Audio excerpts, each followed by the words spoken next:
Right, take 2. Tales of Darkness. And more. Yeah, and more. And what's more, there you go. Victoria Thorpe's artwork there. All very well and nice. She's Viking. Is she? Yeah. Okay. Well, the artwork or her? No, she is. All right. Definitely. With a name like Thorpe, yeah, she will be. Right. Yeah. All right. Well, enough of that history lesson. Right. So, in the actual book here, we have. Look at these nice white pages and clear writing. Though you probably actually can't see that, but this is the best part. No, it isn't because I've gone past it. Chapters. We love chapters. You can jump from one chapter to another, and also after the chapters, there's a blank page where you can actually get it signed.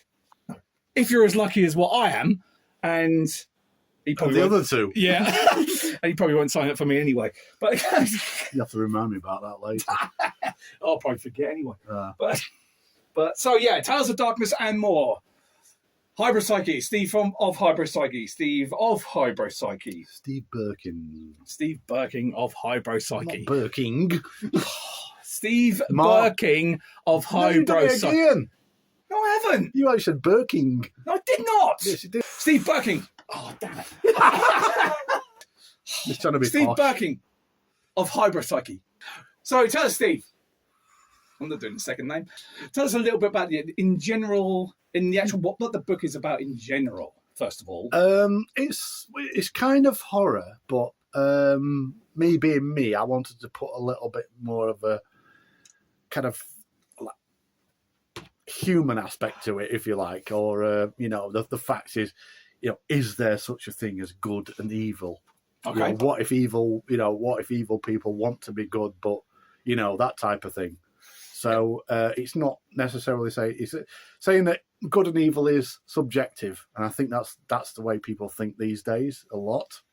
And again, I'm not trying to sort of, not by any stretch, I'm not trying to diss any kind of religion at all. I still kind of believe there's a possibility of a God, etc. As I've said on previous interviews when we were talking about the spirituality in there, get it right. So yeah, I've got this broad Yorkshire accent, but I write like a Victorian novelist. but no, it talks about the subconscious things, the things that actually do scare us, that with preternatural things that we've not quite got to grips with, but the fact that we've got that kind of sixth sense that sort of frightens people. So I've included that a lot in the work. Certainly with the story like Train Time, there's a bit of a sort of Twilight Zone aspect to that. I'm going to say that first before anybody says, "Oh, it sounds like Twilight Zone," because that's the worst thing that somebody can say to you if you're being creative. So any people who are like creating stuff and they've only just started, don't be discouraged if somebody says, "Oh, it sounds like that," because if you start thinking like that, you'll not do anything. The first song I ever did was called it was my first ever song, and I was really chuffed with it back in 1990. Did it on a 4-track, and somebody said, "Come out, oh, it sounds like Girls Talk." And I am honest to God, I never heard that song before, but the melody did. But it didn't stop me from doing more. But yeah, I shouldn't. Yeah, definitely not. You don't aim to copy other people, but sometimes you do. You just don't realise you're doing it. You always got your influences. Yeah, absolutely. And that's the whole thing. Yeah. Everyone says sort of like, "Oh, you sound a little bit like this," or "You're writing a little bit like that," or "That reminds me of that." I think that's okay in a lot of senses, to be honest with you, especially if it's something that you do watch or do like. Oh, yeah. I have that as a sort of like quite a compliment in a lot of senses. Yeah. But sorry, let's go on to the actual, because this is individual stories. There is 5 stories. 5 main stories. Yeah. And there are, I don't want to do too many spoilers, but they're sort of like interlinked, aren't they? In some ways, yes. In some ways, yeah. Not in every way. Yeah. So we'll go to the first story, because that would probably be a good way to go. And Heartless. Tell us a little bit about Heartless after you've had a drink and finished your cigarette. Yeah. Heartless is... that one is Forgotten, haven't you? No, I haven't. I'm just trying to think the best ways to describe it. You know, I do think a lot. I always think a lot. And that's probably why I find reality is just so dull. But I do think a lot. And I think one of the things with that is, with Heartless, it was sort of, imagine twisting a fairy tale into a more adult version. And I hope people aren't going to think bad things of me, because there aren't. But basically, there's a person there called Emelina Eade. She's a Marchioness from way back. She lived for obviously centuries, and in her case, well, not just her, but obviously the brother as well. That they've lived for all these centuries. He's a duke, basically kicked out by royalty, because back in the sort of Middle Ages, they were classed as evil. They got banished. They didn't get burnt, but they got banished. And so she sort of comes along. They both got this sort of like telepathic aspects of them. And so whilst they're actually doing bad things, in the fact of, because they have to feast on flesh, they have to feast on the heart or whatever. But it's the thing of like immortality. If you're forever on Earth, the long and short of it is they're trying to do things that will not mean that if they die, they'll go back to the underworld, but they will go up. You know what I mean? So eventually, the idea of those is that eventually they will become mortal and die, and hopefully by the time they become mortal and die, that they will go upstairs. There are certain sexual things, but yeah, I mean, they are adults, these people, and so I don't want anybody to start thinking horrible things about me, because we already do. Yeah. It's about how they come to Emelina, for example, is she does have relationships with people, or she has had relationships with people over the centuries.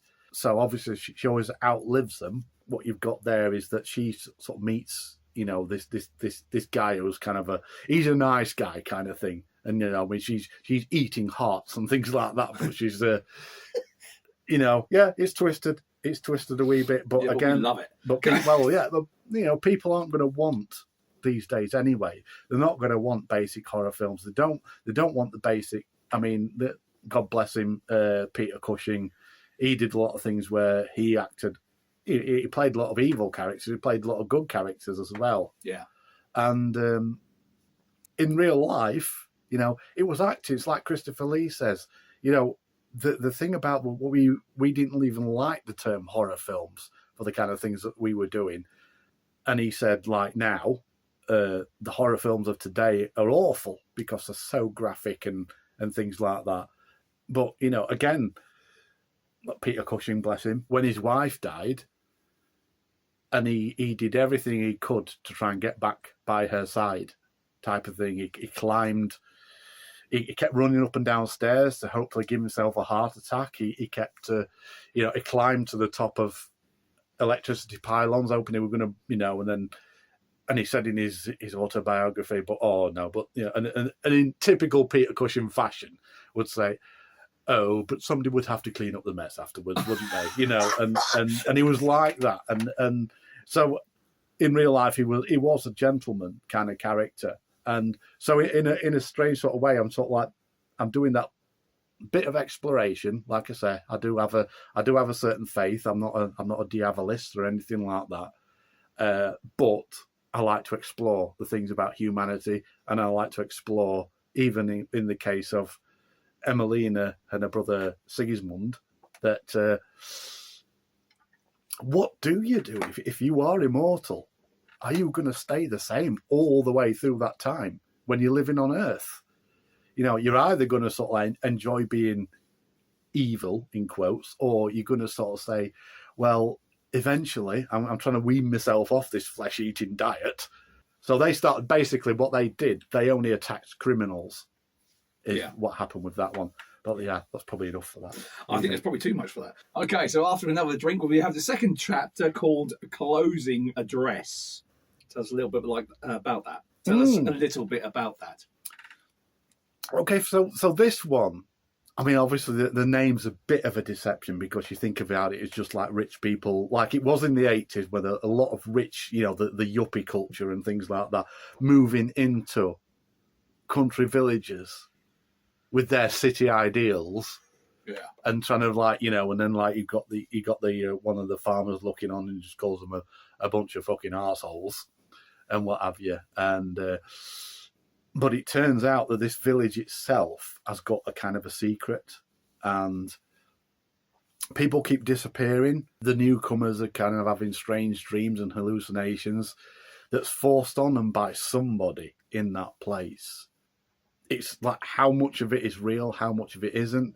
And, you know, without trying to sort of like give the story away too much, you know, the city dwellers are actually sort of like, especially the kids, because basically the parents have got the parents in a typical sort of 80s yuppie sort of thing.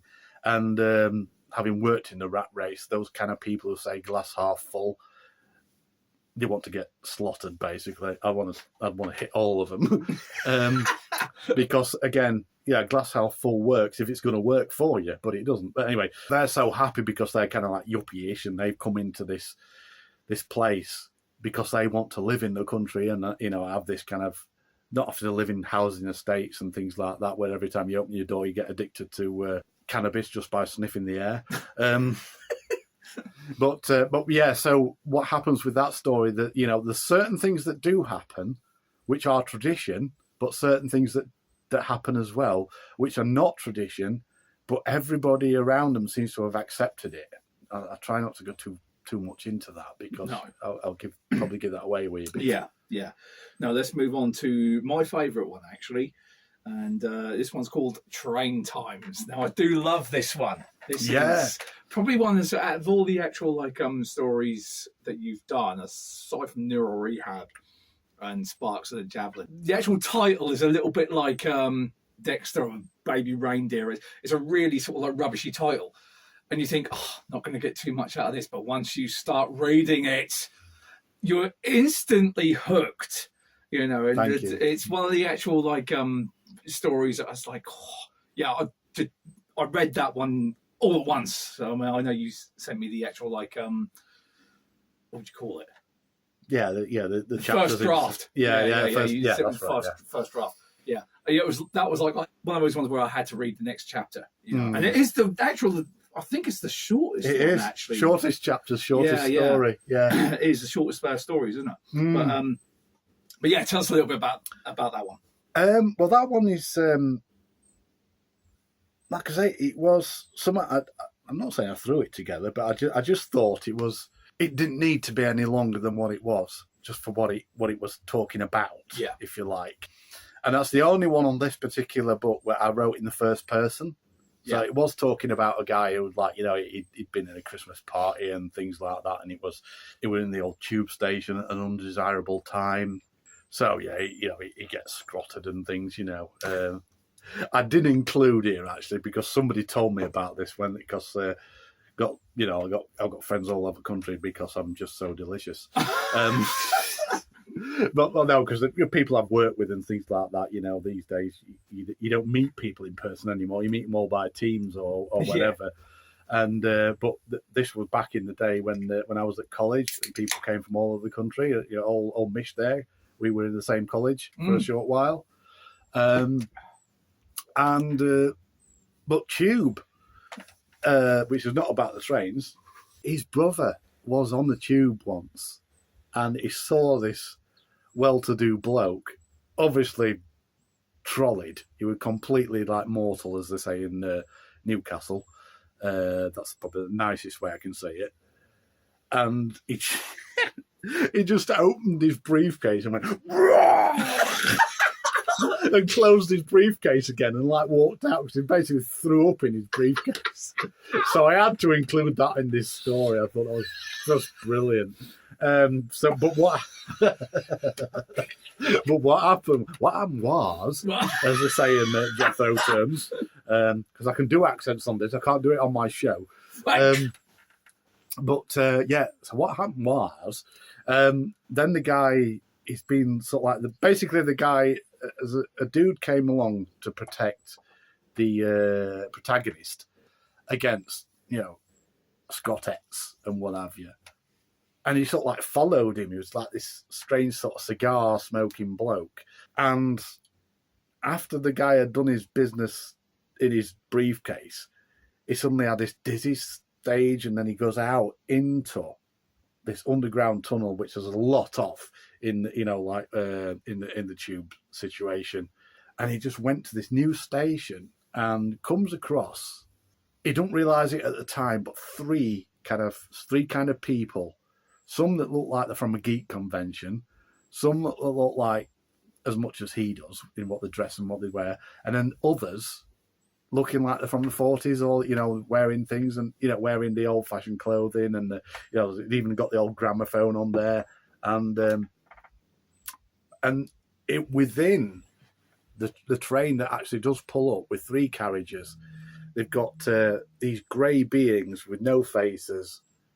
And they're just literally looking from side to side like that, and their arms are flippering like that. And basically, he doesn't know what they are. And then it's hard not to say much more without giving too much away. But, don't worry, we won't give too much away. Yeah. So I think basically with that one, I'd say, please read on. You'd understand it. Yeah. Too right. So what I actually did with that. Oh, I can't do no. If I tell you what I actually did with that, I can't. I'll give the story away. But it would. Yeah. Don't worry. Let's move on to Halfway House, and you can have a little slurp of the drink. I'll allow that. I said a little one. Thank you. It was Halfway House, another good one actually. I really enjoyed this one as well. And tell us a little bit about it, because this is where we get introduced to. Actually, you say it. That's a good idea. Yeah. Well, it's a bit like, if you think about, because always somebody, it's like this, it's like that, what I mean? When people sort of insult you with that because they've not read your stuff, but they'll read, anyway.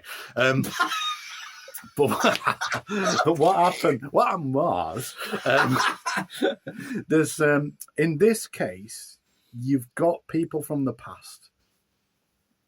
From the other stories you've already read, there are other people that come in. It begins with a sort of horrible scene, literally in a halfway house. Now, if you watch Prisoner Cell Block H, you'll be thinking a halfway house is a lovely rehabilitation thing where prisoners come to cook and then they can go back into the world. But it's not like that. Trust me, we've got an halfway house near us. Yeah. The smell of weed is only drowned out by the fact that there's a smell of weed everywhere else. But what happens with this one? It starts in that particular, like Face Off. That's that film Face Off. Yeah, you don't, it does mean about two people coming to stand together, but the other meaning to the thing is having literally two faces changed, weren't it? Yeah. And so in a way, the halfway house thing is that kind of particular.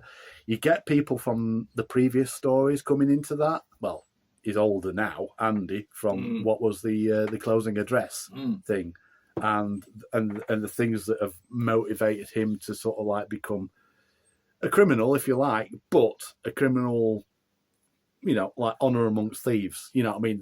A criminal with a heart. He won't, he's a nasty person in some ways, but he's not a nasty person. If he sees somebody being picked on, he'll go and sort it out, So yeah, it starts off in that particular, but again, without trying to give too much away, there's more of that kind of thing that comes. Yeah. So it sounds at the moment like I'm not doing too many, it doesn't sound too horror related, because it isn't. I didn't call it Tales of Horror.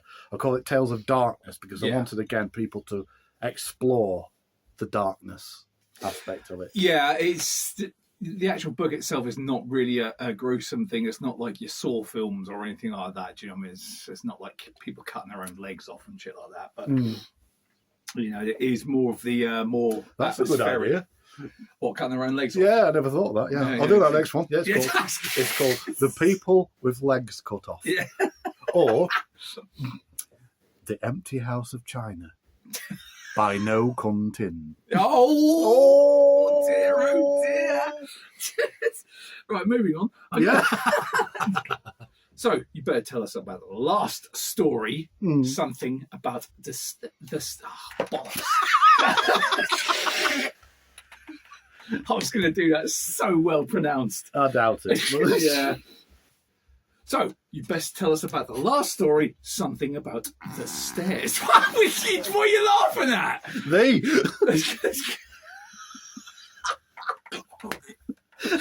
Right, let's do it. Keep it on. Right, let's do it again. Right.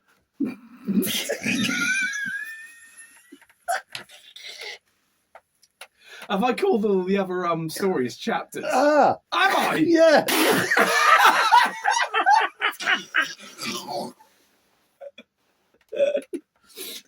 She made me the reason I survived. Please. Okay.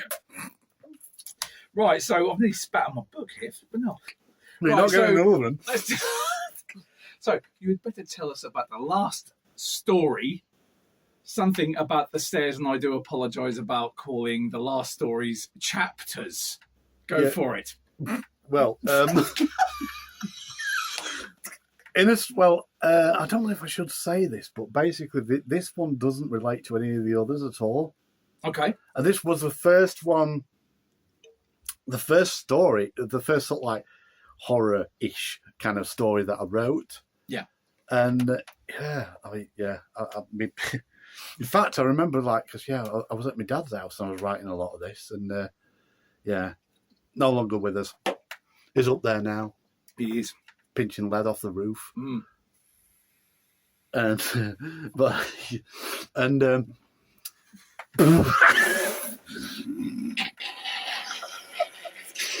I didn't know how to react to that one. I was Oh, God help us all. Cool. But with this one, there was a lot of influence from this from when we used to be at college. And this college building, the main building, was kind of it used to be a convent. And don't get me, it's a magnificent building. But what we used to do in our sort of sad, stupid, studenty kind of ways was at the weekend, with literally three of us, me, Noel, and Shazad, we used to go through the college, and we used to sort of like, it's a bit like hide and seek in some ways, but all the lights were off in this place. And so this is kind of where that came from, the influence for it, because there's something about, first of all, like you got the A floor, there's A floor, B floor, and C floor. The A floor was obviously where lots of people walked through anyway. The C floor was obviously the highest that you could go, unless you did some exploring, like what me and Noel did. But the B floor, I mean, that was probably the more modern part of the building. But for me, there was something that was really quite eerie about that floor. It was probably nothing to do with it at all. It probably more preternatural than supernatural. But also, there was a little tower off to the side on one of these on the building, which had spiral stairs, and that was closed off, but you could go in if you sneaked in, what we did. And at the bottom of those stairs, which sort of like went out onto the gym area, that was sort of like locked off. But there was a statue of a little girl. And there was sort of, again, old buildings, lots of rumours about ghosts and things like that. And there was apparently, this little girl had fallen downstairs and broke her neck. Oh, yeah. And so, obviously with that, that was the first kind of dark story I wrote, because that was the first one I actually wrote that ended up on this book. So it's the last story in the book, which was the first one I actually wrote. What I did with that was... again, if somebody was saying, "Oh, it sounds like so and so," and yeah, so in this case, there was a certain influence from Sapphire and Steel in the fact of mixing the old and the new, whether it be old buildings with new buildings. So what tended to happen with this business college that they were staying in, things happened, and basically what firstly happens with Ruth Stacey, she does a sort of presentation, because it's a business college. You've got to do a presentation on anything, whatever it is. As long as you do a presentation, you get used to your people skills and your presentation skills.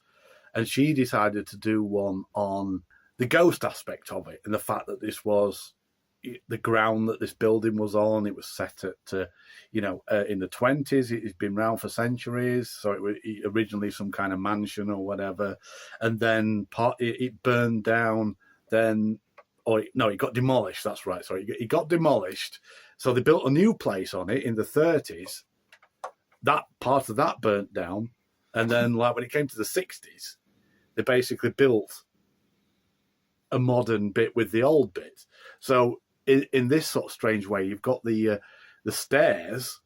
One wing of the building has got the old-fashioned staircase, which would naturally look scary. There's a spindly staircase, banisters and what have you, balustrades and newel posts. But the other side, where the new bit is, that is where the things kept happening. And it kind of triggered off when Ruth Stacey was doing this presentation saying about all the ghosts, because she learned the history of the place, and she pretended to fall downstairs afterwards. But that's when that's the thing that was like the catalyst that awoke this gestalt. And what basically means is there's a gestalt there of a being that is a combination of beings at the point of death, why they died. So it's not a spirit as such, because there's lots of times the gestalt says, and her spirit has long since departed. So it's not. It's almost like a sort of a science meets supernatural, if you like. Yeah. And that was the first story I ever wrote for what I was going to do for Dark Things. Excellent. Okay, so to tally up, what would you like to say about the book? Don't look at me, look at the fucking camera. Yeah, because you'll just come out with something stupid. Yeah. Yeah, I think, again, with a lot of the kind of books that I've written, I mean, obviously you've got like the 3 short stories for kids aged 11 to whatever. That is fantasy storybook type of thing. And I deliberately called it so. Yeah. Although, I like I said on other interviews, I've probably set the bar a bit high by saying 11. There could have been 8 and watched this and read that. That's but true. I just wanted to be really safe and say, because I didn't want little kids buying it and having nightmares and things like that. No, you can get busted so easily. Well, apart from that, yeah. I mean, if we think about the kind of things we used to watch when all of us were just... Yeah.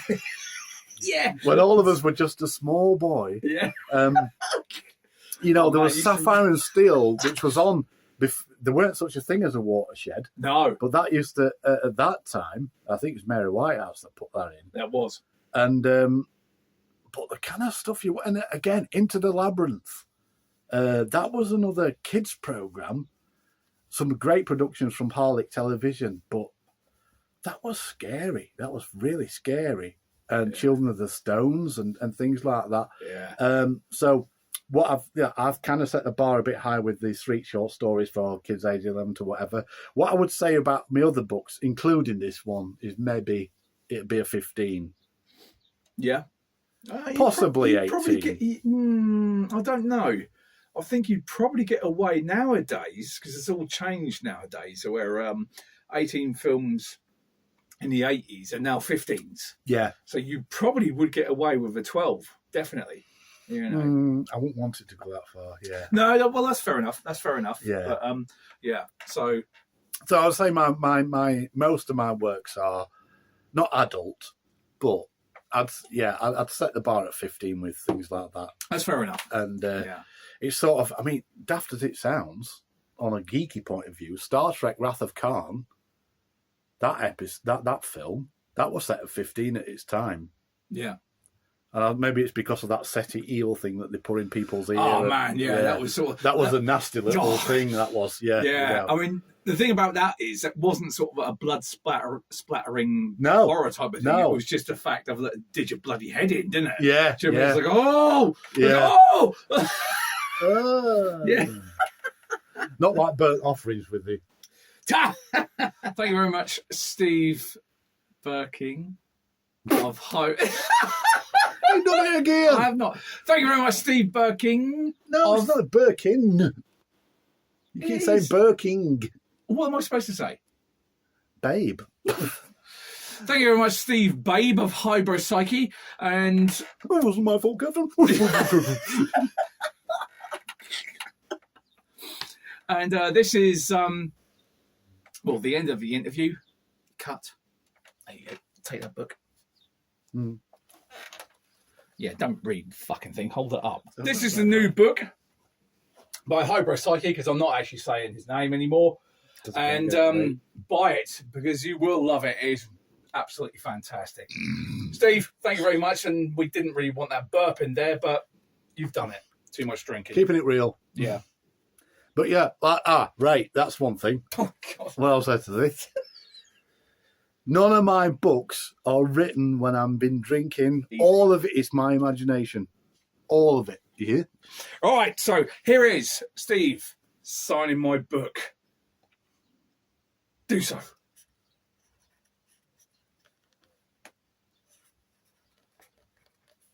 Taking a long time, ain't you? Oh no, he's writing a biog.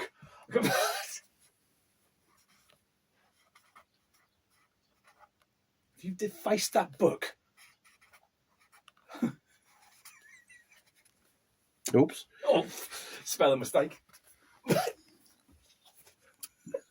haven't fucking handwritten for years. What have you put? Take care, Steve of Hybropsyche. Oh, you have. He's done it. There you go. Hang on. No, don't. My fucking writing's terrible. It is terrible, but then you're a doctor, so it doesn't matter. I'm a doctor.